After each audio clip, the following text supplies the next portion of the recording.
사무엘상 2장 1절에서 10절까지 볼 건데요. 2절까지만 읽어보겠습니다.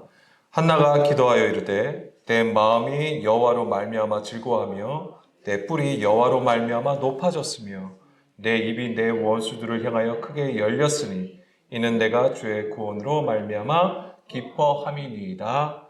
여호와와 같이 거룩하신 이가 없으시니 이는 주밖에 다른 이가 없고 우리 하나님 같은 반석도 없으심이니이다. 아멘.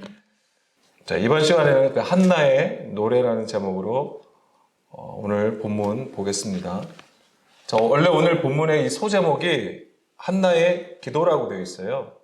그래서 한나가 사무엘을 낳고 그 서원대로 하나님께 바치고 기도한 것이죠. 그러니까는 자식이 없던 여자였잖아요. 근데 아들을 낳았어요. 그러니까 얼마나 기뻐하겠어요. 그러니까 하나님 앞에 감사기도 하는 거죠. 찬양하는 것입니다. 우리도 사실은 이런 기도가 많잖아요. 우리가 뭔가 하나님 앞에 뭔가 구하여서 얻었을 때에, 아니면 정말 우리가 하나님께 올려드렸던 그 기도 제목이 이루어졌을 때에 또 우리가 하나님 앞에 또 감사하고 또 찬양을 올려드리기도 합니다. 우리가 그와 같은 것으로도 생각할 수 있습니다. 그런데 이 내용을 보게 되면은 이 한나의 기도는 단순하게 그 아들을 낳아서 기뻐하는 것으로 하나님 앞에 감사 기도하는 것을 넘어서 하나님의 절대적인 주권과 구속의 은혜와 더 나아가서는 메시아의 나라에 대해서 예언하고 있다라고 하는 것입니다. 그러니까 어마어마한 거예요. 그래서 이 한나의 기도는 그 하나님의 속성을 우리에게 말하면서 더 나아가 하나님께서 이스라엘을 향하여 또는 우리를 향하여 어떻게 일하시겠다라고 하는 것을 예견하고 있는 기도가 되는 것이죠. 3상 2장 1절 보겠습니다. 자, 내 마음이 여호와로 말미암아 즐거워한다 라고 했습니다. 지금 한나는 사무엘을 낳았잖아요. 또한 그 아들을 그의 소원대로 하나님 앞에 바쳤단 말이에요. 그러니까 당연히 기뻐하죠. 그런데 여기서 우리가 주목할 것은 그가 기뻐하는 이유예요. 그러니까 한나가 기뻐하는 이유가 어디에 있는지를 우리가 볼 수 있어야 되는 것이죠. 내용상으로는 아들을 낳았고 하나님 앞에 드렸다라고 하는 거잖아요. 그것 때문에 기뻐하는 거예요. 그러니까 무자했던 여자, 자식이 없던 여자가 아들을 낳았으니 그것 또한 굉장히 기뻐하는 것이지만 여기서 보게 되면은 그냥 그대로 읽어볼까요? 내 마음이 여호와로 말미암아 즐거워한다. 여호와를 통해 여호와 때문에 아니면 여호와로 인해서 즐거워한다라고 보는 것이지만은 이것을 직역해서 보게 되면은 여기에 여호와 안에서 즐거워한다라고 되어 있어요. 여호와 안에서. 그러니까는 예호바라는 히브리어가 쓰였는데 그 예호바 단어 앞에 베트라는 알파벳이 들어가 있어요. 베트. 이 베트라는 것은 상형 문자인데 그것이 의미하는 것은 집이에요. 그것이 성경에서는 성전을 의미하는 것이죠. 그러니까는 여호와 안에라고 하는 것은 그의 집 안에 있음을 얘기하는 거예요. 지금 이 한나가 기뻐하는 것은 그 아들을 낳은 것을 기뻐하는 것이지만은 더 나아가서는 그렇게 된 이유가 뭐냐면 그가 지금 여호와의 집에 있다라고 하는 거예요. 그 얘기를 달리 말씀드리면 하나님의 은혜 안에 있음을 지금 기뻐한다라고 하는 거예요. 여기서도 즐거워한다라고 되어 있지만 원래 뜻은 기뻐 뛰놀다라는 거예요. 그러니까 이 즐거움이, 이 기쁨이 어느 정도인지를 우리가 알 수 있는 거죠. 사실은 이것을 알아야 돼. 우리가 먼저 뭘 알아야 되냐면 왜 성경은 이 한나가 사무엘을 낳은 것에 대해서 왜 이렇게까지 기도할 수 있는 거냐면 사실은 성경에서는 여러 군데 아이를 낳지 못하여서 힘들어하는 여인들이 있죠. 대표적으로 누가 있습니까? 사실은 그 믿음의 인물들이 다 지금 그거에 걸려 있어요. 하나님께서 그 태를 열어주지 아니하시고 하나님의 때에 맞춰서 그 아이를 주시는 거잖아요. 누가 있습니까? 사라가 그래요. 아브라함이 100세가 돼서야 이삭을 줬단 말이죠. 이삭을 허락을 하셨어요. 이삭도 마찬가지예요. 이삭도 리브가가 어떻게 됩니까? 그렇게 막 아이를 낳지 않아요. 이삭이 누굴 낳죠? 에서와 야곱을 낳았잖아요. 그것도 마찬가지고 그 다음에 또 야곱은 어때요? 예, 라헬이 그렇단 말이에요. 그러니까 벌써 이 아브라함과 이삭과 야곱이 이 아이를 낳는 문제들을 다 가지고 있었던 거예요. 그리고 그것을 하나님께서 하여 주시는 것으로 이 성경은 그 이야기를 우리에게 전해주고 있습니다. 그런 것들을 볼 때에 이 아이를 낳는다고 하는 것은 남자를 낳는다는 개념이잖아요. 이 남자 아이, 아들을 낳는다는 개념은 곧 미리 말씀을 드리지만 이게 구원하고 관련되어 있다고 하는 거예요. 그래서 또 선지자들, 특히 이사야서를 보게 되면 어떻습니까? 그 시온을 낳는 것에 대해서 해산에 수고하는 것과 아들을 낳는 것에 대해서 얘기하고 있다고 하는 것이죠. 그런 부분들을 하고 우리 연결해서 보게 되면은 이 한나가 사무엘을 낳는 것은 단순하게 그냥 무자한 자가 아들을 얻은 것으로 끝나는 것이 아니라 이것이 바로 하나님의 구속과 하나님 나라에 대한 것과 연결이 되는 것을 우리가 알 수 있습니다. 이사야 66장 9절 보겠습니다. 이사야 66장 9절 보게 되면은 여호와께서 이르시되 내가 아이를 갖도록 하였은즉 해산하게 하지 아니하겠느냐. 내 하나님이 이르시되 나는 해산하게 하는 이인즉 어찌 태를 닫겠느냐. 그러니까 태를 여심도 닫으심도 다 하나님의 주관하에 있다고 하는 것이죠. 원래 한나도 3상 1장 6절에서는 뭐라고 했었냐면 하나님께서 그에게 임신하지 못하게 하셨다라고 되어 있어요. 그것이 바로 아들을 낳지 못하는 이스라엘의 영적 구조를 보여준다고 했습니다. 자, 이사야 65장 17절 볼까요? 이게 바로 이제 앞에 연결되는 거예요. 그러니까 앞부분에 뭐라고 되어 있냐면 이사야 65장 17절에 보게 되면 보라 내가 새하늘과 새 땅을 창조하나니 이전 것이 기억되거나 마음에 생각나지 아니할 것이라. 너희는 내가 창조하는 것으로 말미암아 영원히 기뻐하며 즐거워할지니라. 보라 내가 예루살렘을 즐거운 성으로 창조하며 내 그 백성을 기쁨으로 삼고 내가 예루살렘을 즐거워하며 나의 백성을 기뻐하리니. 어디하고 많이 연결되지 않습니까? 예, 계시록 21장의 말씀하고 굉장히 연결되는 것이죠. 새하늘과 새 땅이 창조되는 것. 자, 그 새하늘과 새 땅이 창조가 되려면 이전 것은 없어져야 되는 거예요. 옛 것은 무너져야 되는 것이죠. 자, 그것이 이제 계시록 21장 1, 2절 말씀이죠. 그래서 새하늘과 새 땅이 세워지려면은 처음 하늘과 처음 땅이 없어져야 하는 것입니다. 근데 그것이 성경에서는 우리에게 어떤 또 그림으로 보여주냐면 무너져야 되잖아요. 우리 옛 구조가 무너져야 되면 그게 하나님의 심판이에요.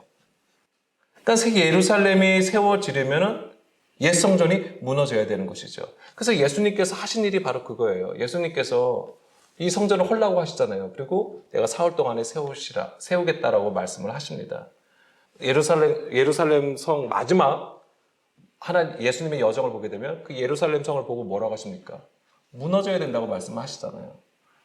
자, 그런 것들이 바로 이제 예수님의 십자가를 통해서 이제는 이루시게 되는 것이죠. 실제적으로 그 십자가 사건은 뭐 에베소서 2장 14절이나 골로새서 2장 14절 말씀에서도 그렇죠. 법조문으로 된 계명을 폐하시는 것입니다. 그것이 무엇입니까? 사람의 계명을 폐하시는 거예요. 육신의 생각, 하나님과 원수가 된 육신의 생각을 폐하시는 것을 우리에게 말씀하시는 것입니다. 자, 그런 것들이 이제 예수님께서 십자가로 이루신 일이 되는 것이고요. 즉, 하나님의 말씀을 듣지 않는 구조를 깨트리시는 거예요.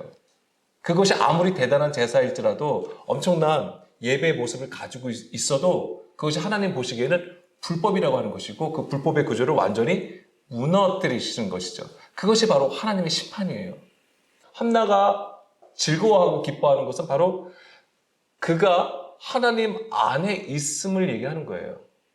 하나님 안에 자신이 있다. 즉 자기의 지금 영적 위치가 어딘지에 대해서 하나님 앞에 감사하는 것입니다.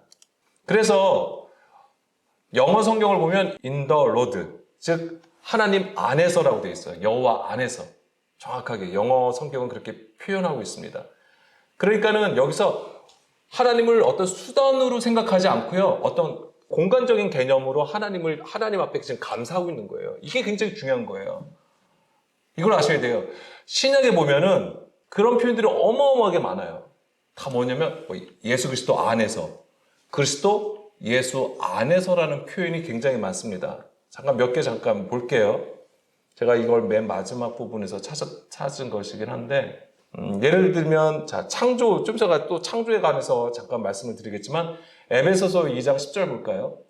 에베소서 2장 10절을 보면 우리는 그가 만드신 바라. 이게 창조예요. 그러니까 하나님의 창조 사역은 뭐 우주 창조는 당연한 것이고 특히 하나님께서 정말 주목하시는 것은 바로 우리예요. 우리를 창조하시는 거예요.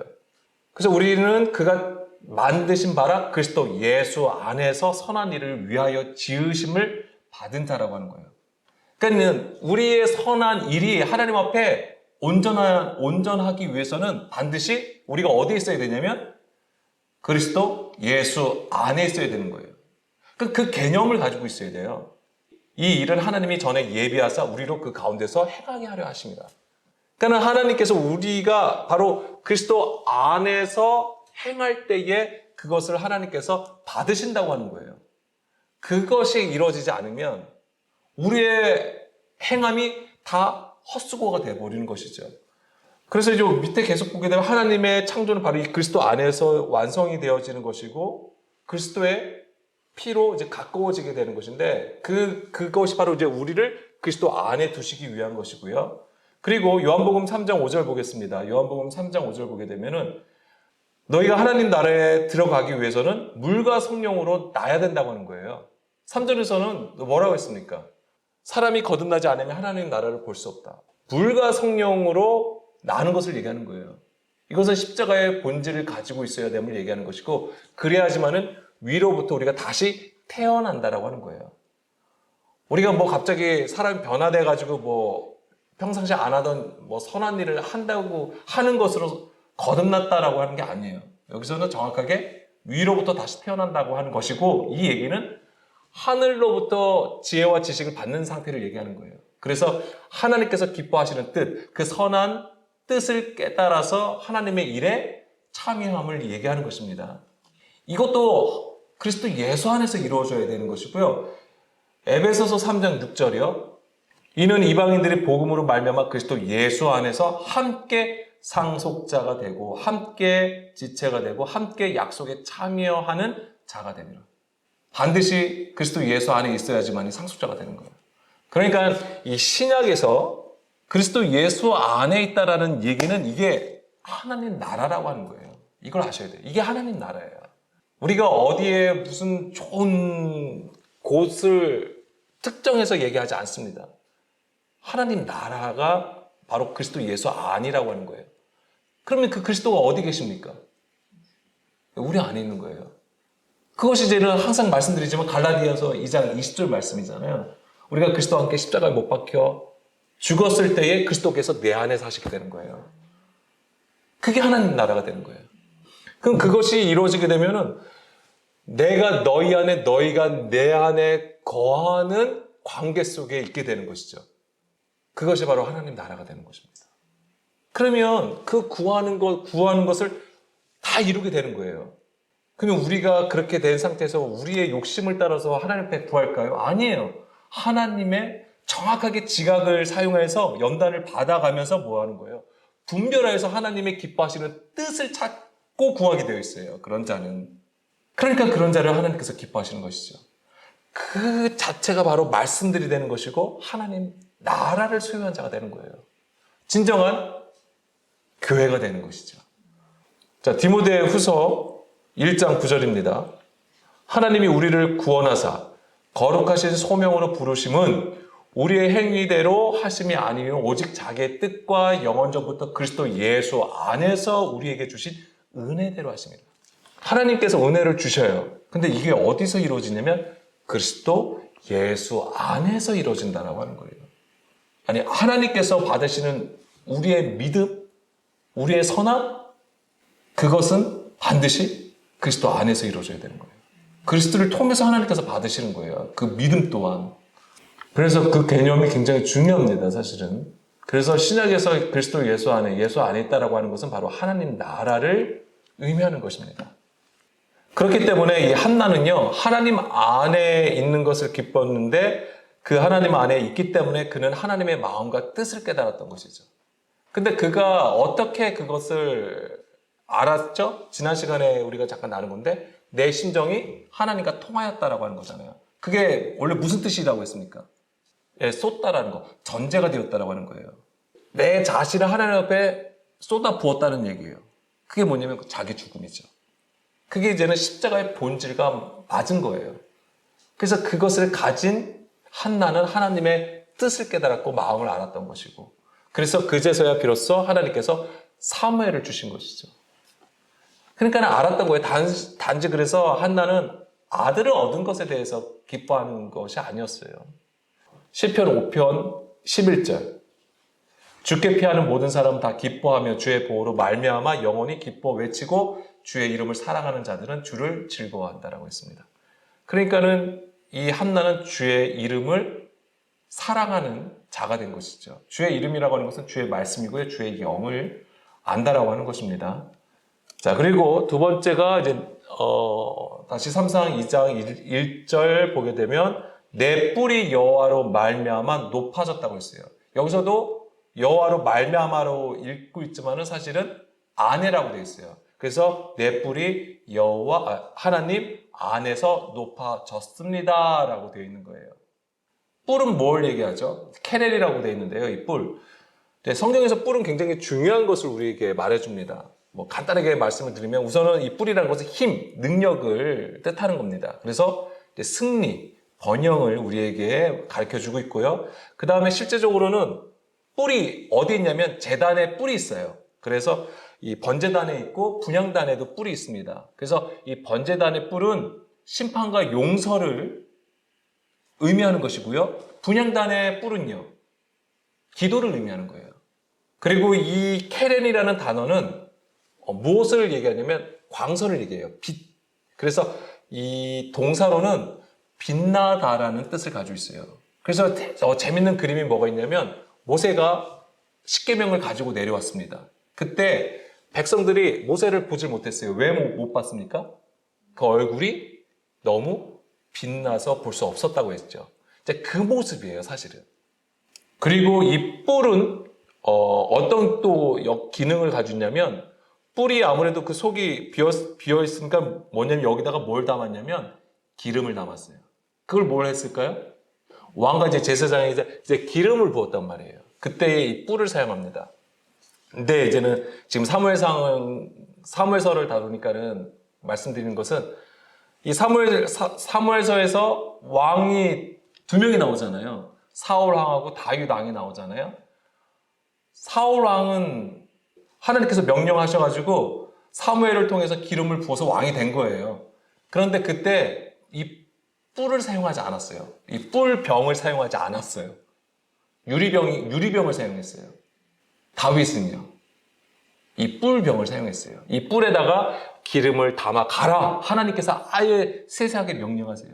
이 뿔에 기름을 담아가서 머리에 기름을 부어라고 했어요. 그러니까는 정말 우리가 이제 정말 전체적으로 볼 게 뭐냐면 이 사울 왕과 다윗을 하나님은 처음부터 구별하셨다라고 하는 거예요. 벌써 이런 거에도 벌써 하나님께서 구별하셔서 우리에게 계속 뭔가 사인을 주신다고 하는 것입니다.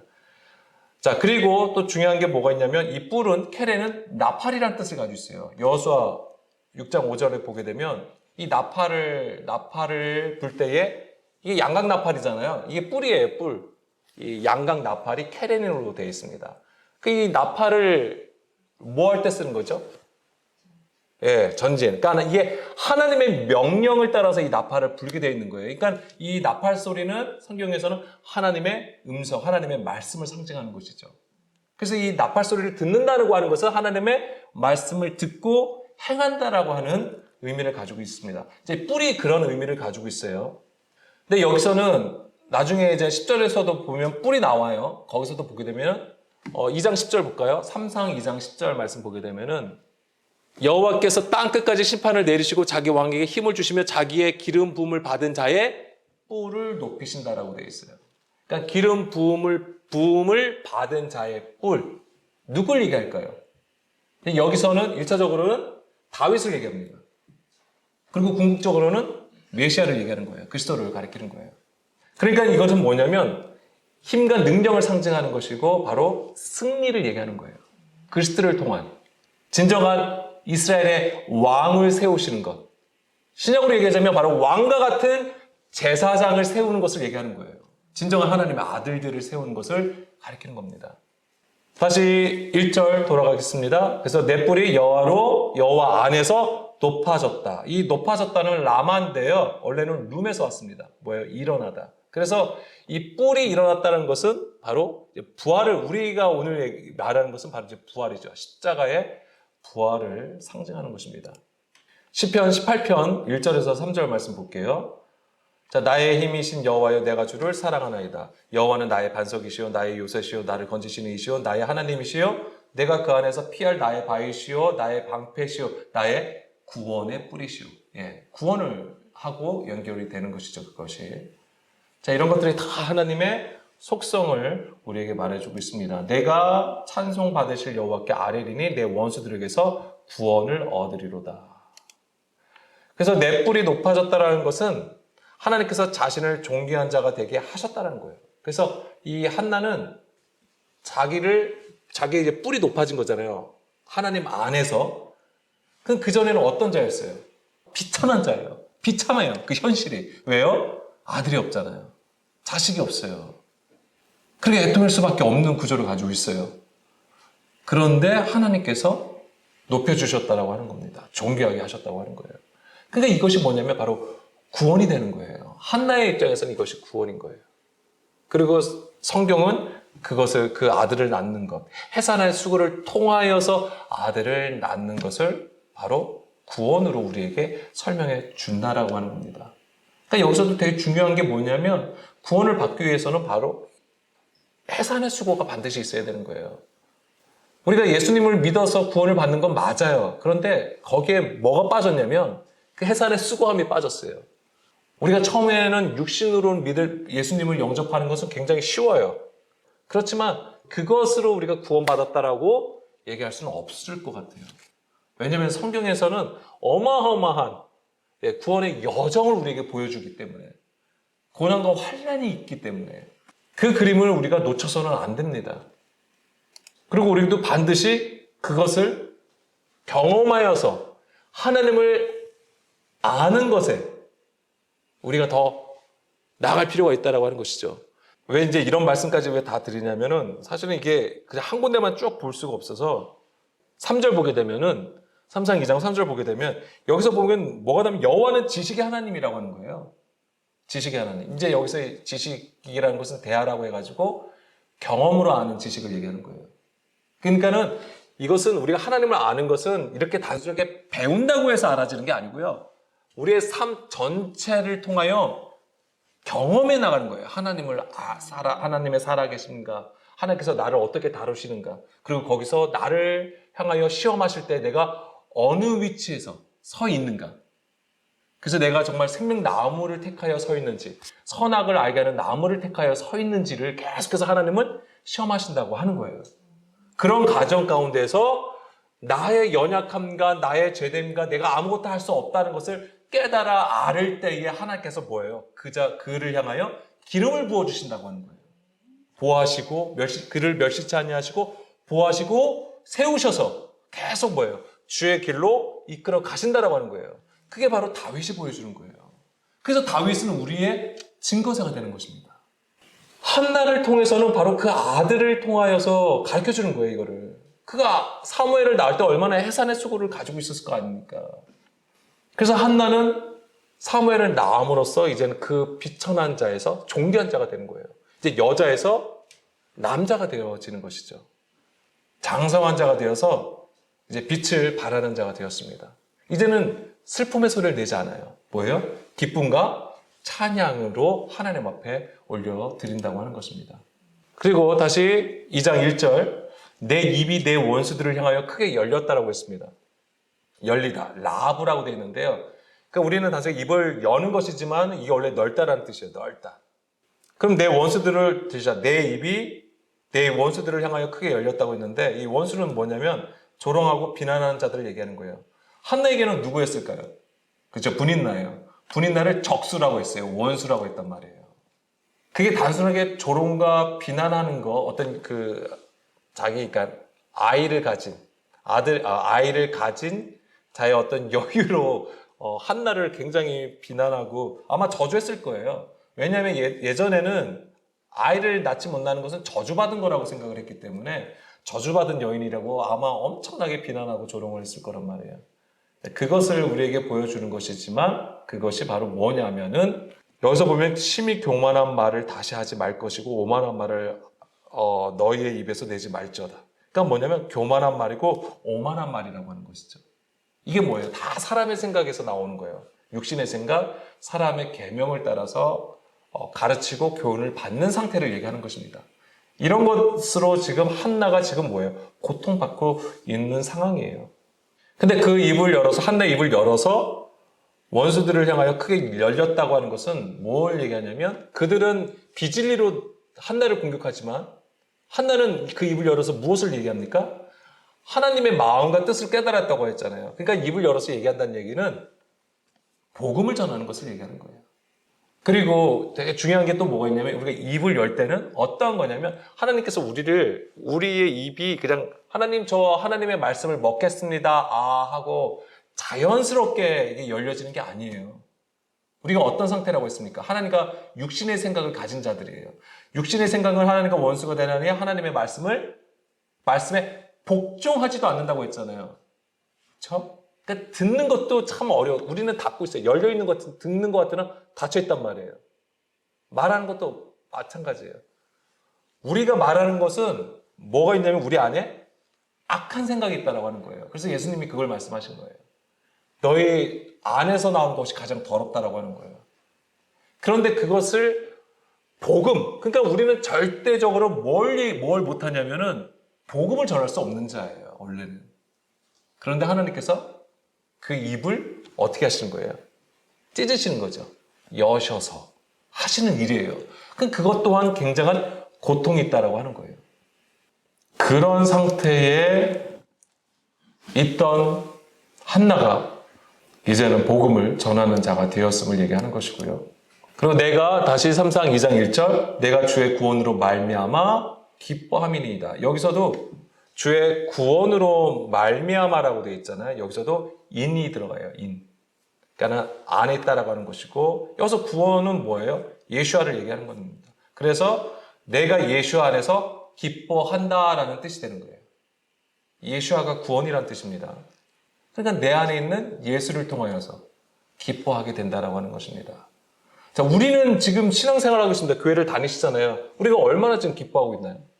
우리의 기쁨과 우리의 즐거움은 뭐에 영향을 가장 많이 받냐? 우리의 상황에 따라서, 환경에 따라서 가장 영향을 많이 받아요. 우리 상황이 어떠하든 간에 내 안에 그리스도가 있으면 기뻐하게 되는 줄로 믿습니다. 근데 그걸 지금 경험을 못하는 거죠. 그러니까 왜 그런 것을 왜 우리가 깨닫지 못하냐면, 아까도 말씀드린 것처럼 우리가 그리스도와 함께 십자가에 못 박힘이 없으니까. 그래서 그리스도가 내 안에서 계시지 않기 때문에 그런 거예요. 아직까지 우리가 어린아이와 같기 때문에 그렇습니다. 계속 그래서 우리는 부분적인 것에 반응하고 사람의 것에 반응하고 그런 연약한 자이기 때문에 그렇습니다.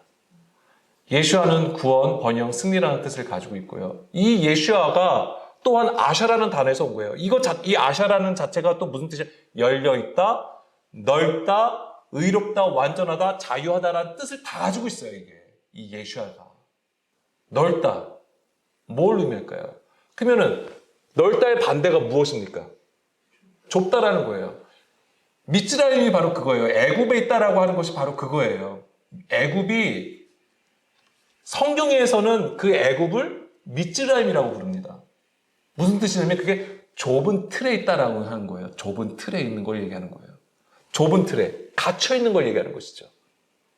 그런데 그걸 지금 하나님께서 어떻게 하신 거예요? 애굽을 시키셨잖아요. 그게 뭘 의미하는 거예요?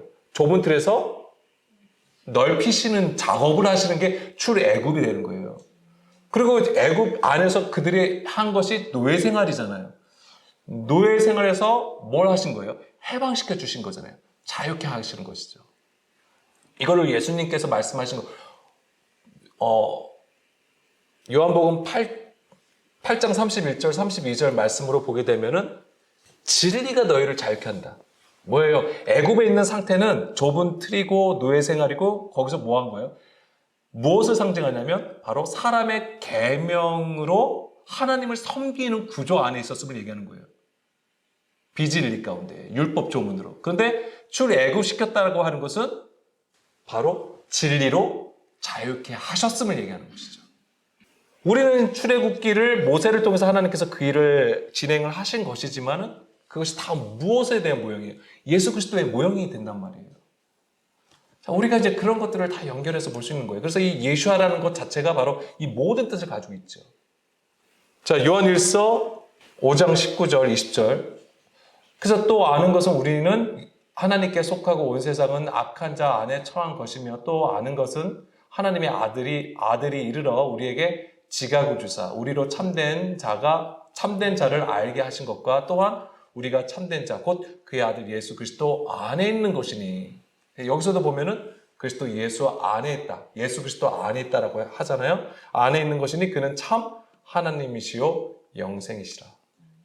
그러니까는 지금 우리가 지금 세상에 있지만 하나님의 구원은 우리를 그리스도 안으로 이끌어 가신다고 하는 거예요. 자꾸만 우리를 그리스도 안으로 이끌어 가시는 거예요. 근데 그 관문이 바로 뭐냐면 십자가라고 하는 것이죠. 그래서 한나의 이 기도는 다시 3장 2장으로 들어가게 되면 이 한나의 기도는 바로 그거를 보여주는 거예요, 사실은. 이것이 이제는 1차적으로는 사무엘서의 주제가 돼요, 이 한나의 기도가. 그래서 사무엘서에 관한 것이지만 이것이 궁극적으로는 뭐냐면 그리스도에 관한 것이라고 하는 거예요. 오늘 우리에게도 똑같이 적용된다라고 하는 것입니다. 자, 이제는 2절, 4절 말씀을 보겠습니다. 자, 2절부터 4절까지는 뭘 얘기하냐면 하나님의 속성에 대해서 말하고 있습니다. 그래서 하나님의 유일성, 거룩성, 신실성, 이런 것에 대해서 쭉 얘기하고 있어요. 그래서 빨리 읽어드리면 여호와 같이 거룩하신 이가 없으시니. 자, 하나님 자체가 거룩하신 거예요. 하나님은 그냥 거룩하신 분이세요. 자, 그러면은 이거 한번 물어보겠습니다. 자, 성전에 있는 기구들이 있잖아요. 성전에 있는 모든 도구들이 다 거룩해요. 왜 그렇죠? 예, 그게 하나님께 드려진 것. 다시 말씀드리면 성전 안에 있기 때문에 그런 거예요. 그렇기 때문에 교회에서는 우리를 성도로 합니다. 그럼 우리가 성도면 단지 교회를 다니기 때문에 예수님을 믿기 때문에 성도인가요? 아니에요. 좀 더 정확하게 말씀드리면 우리가 그리스도 예수 안에 있을 때 성도가 되는 거예요. 그 개념, 그래서 계속 그거를 제가 중요하다고 말씀을 드리는 거예요.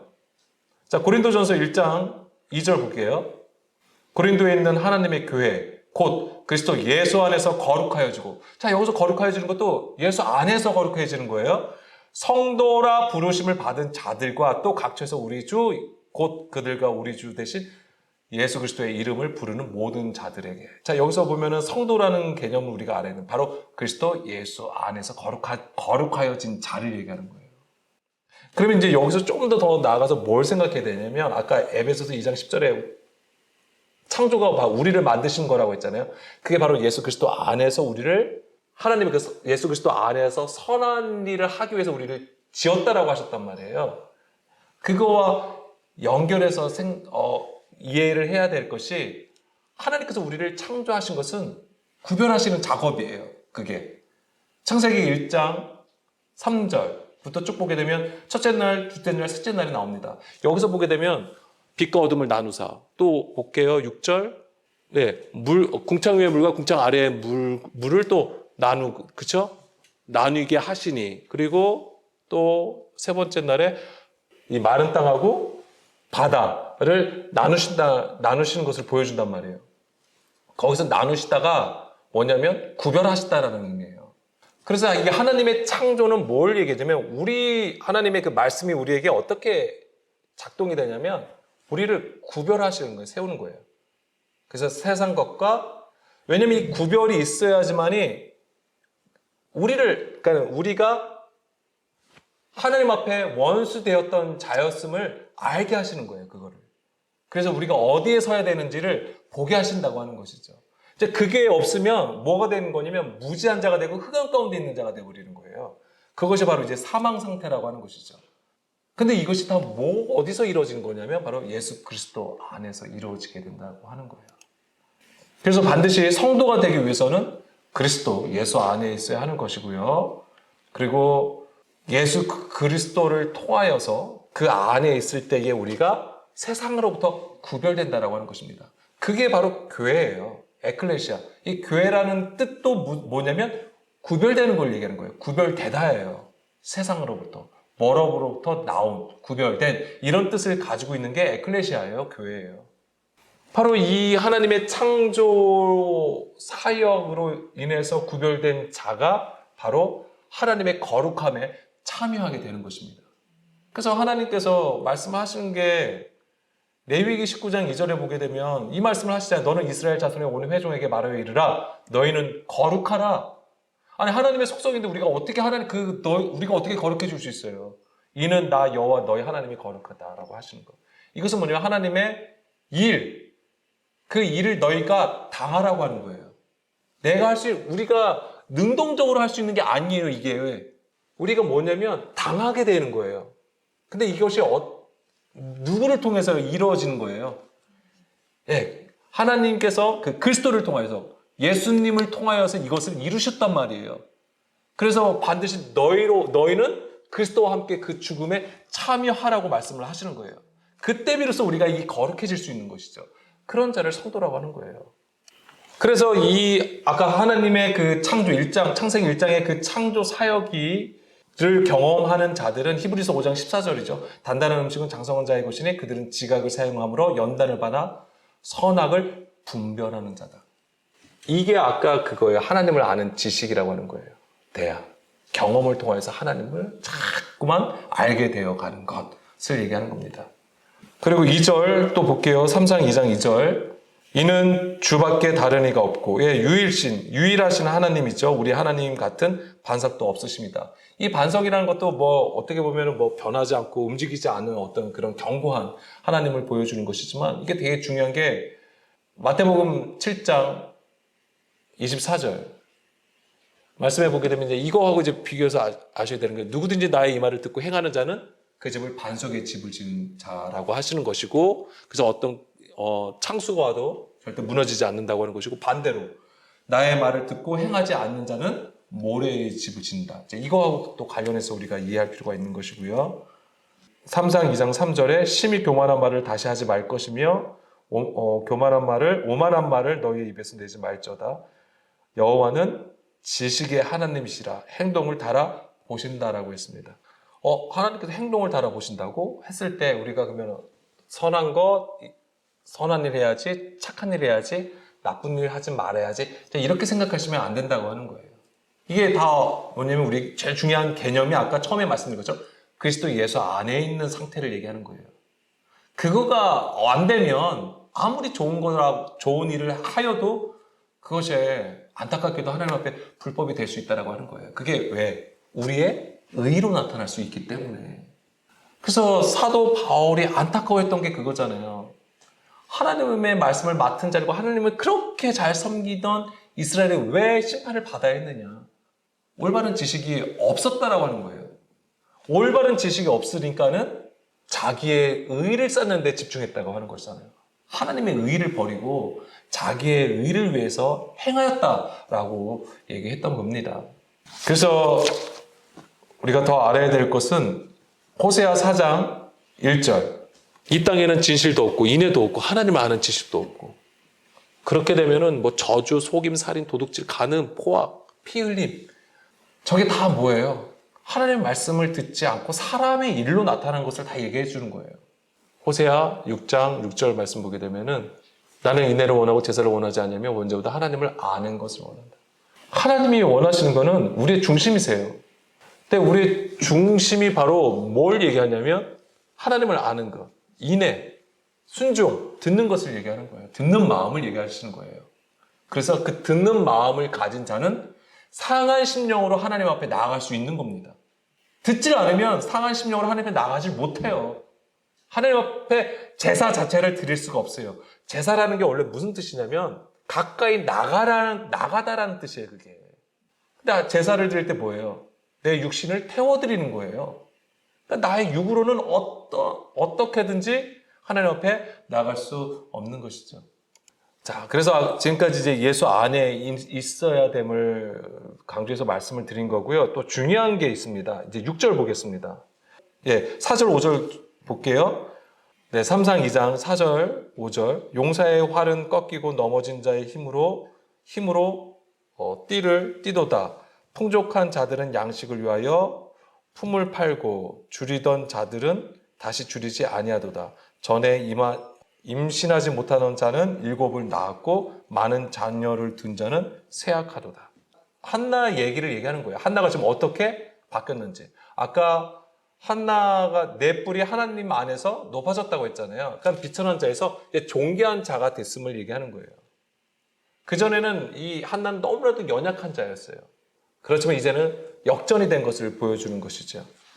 그리고 실제적으로도 5절에 보게 되면 여기서 보면은 전에 임신하지 못하던 자는 7을 낳았고 많은 자녀를 둔 자는 쇠약하도다. 이게 누구 얘기 같아요? 한나하고 분인나 얘기예요.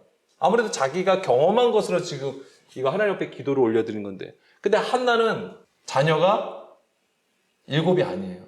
6명이에요. 근데 여기서 왜 7으로 썼을까요? 완전수를 의미하는 거예요. 그러니까 완전이라는 것은 뭐냐면 여기서 이 7은 뭘 얘기하냐면 맹세하다라는 뜻이에요. 맹세하다. 완전하다는 것은 맹세하는 거예요. 이게 뭘 얘기하냐면 언약과 관련되어 있어요. 그러니까 하나님께서 이 언약, 하나님께서 맹세하신 것은 꼭 이루시는 것을 얘기하는 거예요. 그래서 창세기도 바로 첫째 날부터 7일까지 있게 되는 것이죠. 그게 바로 하나님의 창조와 관련되어 있는 거예요. 그래서 이 사무엘을 낳은 것과 관련해서 하나님께서 이 한나를 높이신 것이 바로 이제 이것과 하나님의 언약 안에서 이루어진 일임을 얘기해 주는 것입니다, 이게. 그러면서 이제 6절. 여호와는 죽이기도 하시고 살리기도 하시며 수월에 내리기도 하시고 거기에서 올리기도 하시는도다. 그러면서 이제는 자, 7절부터 9절까지 쭉 읽어드릴게요. 여호와는 가난하게도 하시고 부하게도 하시며 낮추기도 하시고 높이기도 하신다. 가난한 자를 전투에서 일으키시며 빈궁한 자를 거름더미에서 올리사 귀족들과 함께 앉게 하시며 영광의 자리를 차지하게 하시는도다. 땅의 기둥들은 여호와의 것이라. 여호와께서 세계를 그것들 위에 세우셨도다. 그러면서 그가 그의 거룩한 자들의 발을 지키실 것이요 악인들을 흑암 중에서 잠잠하게 하시리니 힘으로는 이길 사람이 없음이로다. 자, 여기서 이제 6절만 보겠습니다. 왜냐면 그 밑에는 사실 다 같은 대꾸식으로 되어 있는 거예요. 6절 보게 되면 여호와는 죽이기도 하시고 살리신다라고 했어요. 그러니까 여기서 어떻게 들리시면 여호와는 홍길동이 있어요. 근데 그 홍길동을 하나님께서 딱 보시기에 얘가 나쁜 짓을 하네? 그러면은 죽이기도 하시고, 아니면 그러다 얘가 또 회개하여서 하나님 앞에 돌아왔네? 아니, 그러면서 이제는 거듭나서 착한 일을 해. 그러면 얘도 죽이지 않을게. 살릴게. 그러니까 이걸 우리가 이 구절을 보면 하나님의 주권을 얘기해요. 그 하나님이 우리의 생명이 하나님께 있다라고 해가지고 하나님의 주권을 얘기하는데, 원래 직역을 하면 이렇게 되어 있어요. 하나님은 죽이신다. 그리고 살리신다. 그리고 밑에도 마찬가지예요. 하나님은 수월에 내리게 하신다. 그리고 거기서 올리신다라는 거예요. 그러면 아까 처음에 말씀드린 거하고 약간 분위기가 달라요. 이게 하나님이 일하시는 원리예요. 이게 정말 중요한 겁니다. 원리예요. 처음에가 뭐가 나와요? 하나님은 죽이신다라고 하는 거예요. 우리가 죽어야지만 우리가 살게 되는 거예요. 그걸 얘기하는 거예요. 예수님이 이 땅에 와서 보여주신 게 그거예요. 죽으셨어요. 그리고 부활하신 것이죠. 그리고 하늘로 올라가셨죠. 주의 보좌에 앉으셨어요. 하나님의 영광 가운데 있게 되는 거잖아요. 그걸 보여주는 거예요, 이게.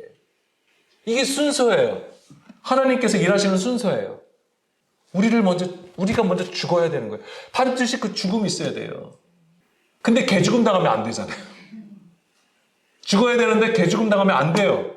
반드시 그리스도와 함께 죽는 것이 있어야 돼요. 그거 아니면 그냥 개죽음이에요. 그냥 세상에서 힘들고 그냥 죽는 거예요. 그러면 안 되잖아요. 우리가 그리스도와 함께 십자가에 죽을 때에 우리가 함께 살게 되는 것입니다. 하나님께서 그것을 정하신 거예요. 이건 하나님께서 정하신 길이에요. 방법이에요. 그리고 그 아들을 통해서 우리 가운데 보내주셨어요. 그리고 그 아들을 통해서 그걸 보여주신 거예요. 우리가 또한 예수님 그리스도를 따라가야죠. 그래야지만이 그 안에 있게 되는 거예요. 그분 안에 있게 되는 거예요. 그게 하나님 나라라니까요. 우리가 죄인이라는 것을 알게 하시는 거예요. 우리가 죽는다고 하는 것은 내가 죄인인 걸 알게 되는 거예요. 연약한 자라는 걸 알게 되는 거예요. 근데 하나님께서 우리를 진짜 죽이시는 게 아니죠. 하나님의 목적은 어디에 있습니까? 살리시는 곳에 있는 거예요. 구원에 있는 것이고 회복에 있는 것입니다. 이게 바로 하나님의 사랑이고 은혜라고 하는 거예요. 그러니까 우리가 하나님을 정확하게 알아야죠. 그러니까 하나님을 아는 지식이 없으면 내가 힘들면 힘들어서 그냥 고통하는 거예요. 나 죽겠구나 하는 거예요. 그렇지만 우리가 하나님의 계획을 알면, 하나님의 뜻을 안다면 우리가 넘어져도 일어날 수 있는 겁니다. 자, 마지막으로 3상 2장 10절입니다. 여호와를 대적하는 자는 산산이 깨어질 것이라. 하늘에서 우레로 그들을 치시리로다. 여호와께서 땅끝까지 심판을 내리시고 자기 왕에게 힘을 주시며 자기의 기름 부음을 받는 자의 뿔을 높이 시리로다 하니라. 자, 여호와를 대적하는 자. 이게 원래 무슨 뜻이냐면은, 여기서 대적하다는 게 무슨 뜻이냐면은 뒤흔들다, 붙잡다라는 뜻이에요.